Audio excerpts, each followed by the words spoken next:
You can use French to write a poem, to write a novel, or to write a shopping list.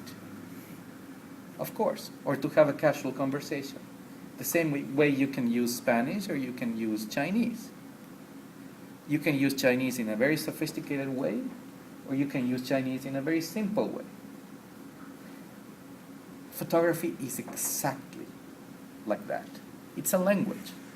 And you can tell stories that are extremely sophisticated, that are poetic, that are narrations, or you can tell stories that are just for your personal consumption, about your own life.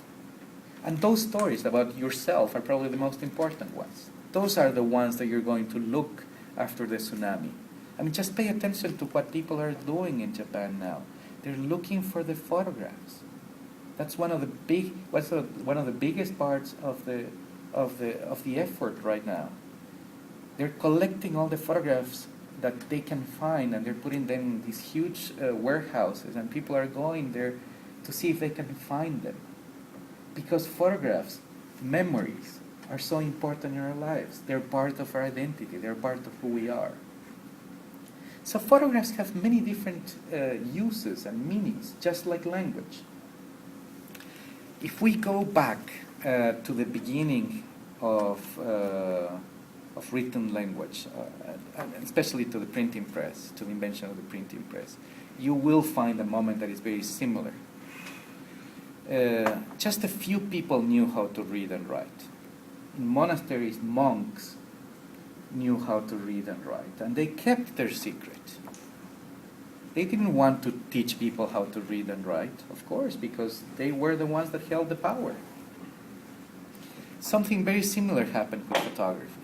Just a few of us knew how to take photographs that were properly exposed, that we could enlarge, that we could publish, and most amateurs took photographs that were really crappy.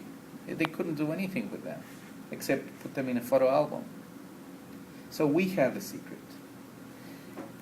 The web is like the printing press.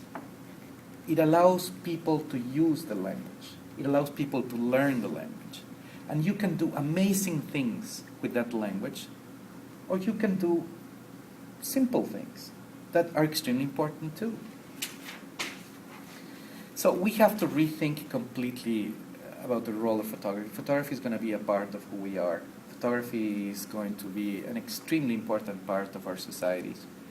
It doesn't make any sense to have big cameras, big heavy cameras. We can have tiny little cameras. We can flatten them.